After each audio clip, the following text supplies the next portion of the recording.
Quelques jours après la mise sur pied du gouvernement de transition piloté par le Premier ministre Pahimi Padake Albert, le tout premier conseil extraordinaire des ministres a eu lieu ce jeudi 6 mai 2021 au Palais Rose sous la présidence de Mohamed Idriss Déby, président du conseil militaire de transition, président du conseil des ministres.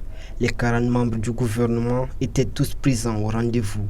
Selon le compte rendu du ministre de la Communication et de Transition, Abderrahmane Koulamala, 2 points essentiels étaient inscrits à l'ordre du jour. Le premier a consisté à présenter les membres du gouvernement au président du Conseil militaire de transition et le second était une communication du président du CMT à l'équipe gouvernementale. Dans sa communication, le président du CMT s'est relativement montré inquiet en ce qui concerne le climat sociopolitique du pays. C'est pourquoi il a instruit le gouvernement de cimenter en urgence le vivre ensemble. Pour lui, cette période de transition devrait se passer dans la quiétude en vue d'aboutir à des élections libres et démocratiques d'ici 18 mois. Aussi a-t-il souligné la nécessité de créer des conditions optimales pour la tenue d'un dialogue national inclusif, gage de la réconciliation nationale.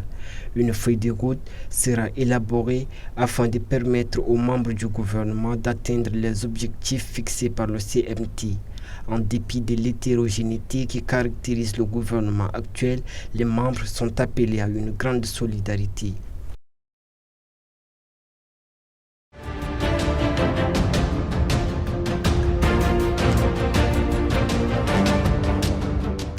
Tout ce qu'on veut, c'est l'entente d'abord entre les jeunes, les fils du pays, les fils de Toumaï.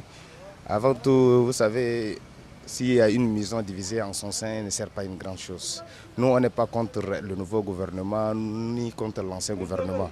Tout ce que nous voulons, c'est un dirigeant qui peut penser à nous, penser au peuple tchadien, penser à la jeunesse tchadienne. Donc, avant tout, c'est la paix, c'est l'entente, la solidarité entre les Tchadiens, qui s'entendent entre eux, quel que soit le problème, le passé c'est le passé. Les attentes des étudiants sont si simples. L'amélioration des conditions des études, parmi lesquelles le transport, les bibliothèques, y compris les restaurations et puis l'équipement des salles de labo.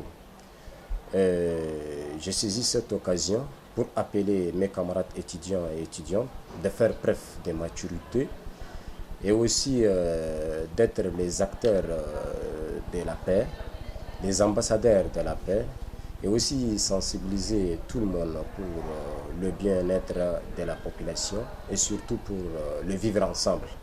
Bon, nous, on attend la paix avant tout, mais nous vivons dans le pays démocrate.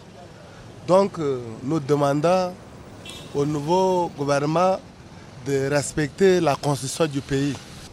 On est trop intéressés, ça nous est beaucoup plu. Il faut qu'ils fassent tout pour doubler l'effort pour que la paix règne dans ce pays.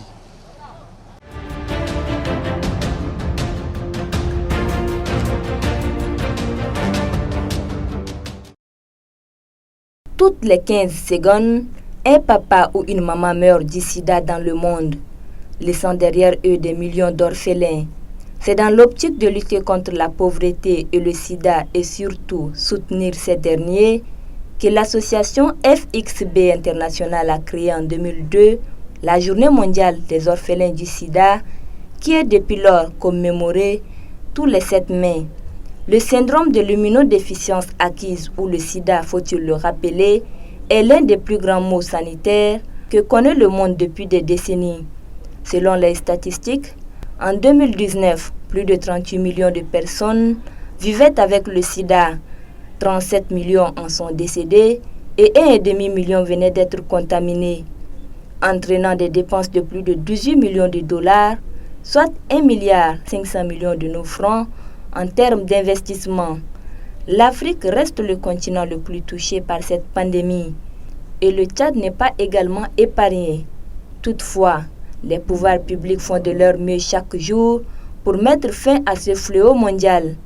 En attendant le vaccin contre le sida, la prise en charge des orphelins doit être un défi humanitaire, économique et social majeur À l'heure d'aujourd'hui, et la réinsertion de ces derniers dans la société est plus que tout un devoir pour la planète.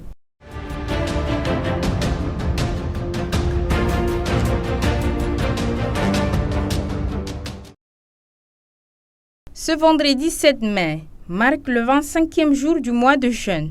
Les musulmans s'apprêtent à célébrer la fête de l'Eid el-Fitr. Durant ce mois béni du Ramadan, l'on observe une recrudescence des embouteillages dans la ville de N'Djamena. Cela va évidemment de pair avec l'augmentation des accidents de la circulation. Outre les embouteillages, le marché est quasiment bloqué par des dispositifs de sécurité. Les véhicules à 4 roues peuvent avoir accès, les véhicules à 2 roues peuvent avoir accès. Et quand ces deux catégories d'engins ont accès au marché, il peut y avoir un embouteillage et l'accès même au marché va causer beaucoup de problèmes. Donc cette sécurité-là, moi, je partage. Au marché, l'ambiance est survoltante. Les clients ont pris d'assaut les lieux. Avec la conjoncture économique et la crise sanitaire, les achats ont nettement baissé. Bon, en ce qui concerne les articles, si c'est relatif aux habillements, à l'accoutrement, les prix ont légèrement augmenté. Pas beaucoup, parce que les prix ont légèrement augmenté. Parce que je crois que les commerçants tiennent compte de la situation actuelle. Donc, ils n'ont pas beaucoup augmenté, ce que j'ai constaté. Parlant des conséquences du mois béni du Ramadan, les articles sont en hausse. C'est la fièvre du Ramadan dans les mouvements des personnes.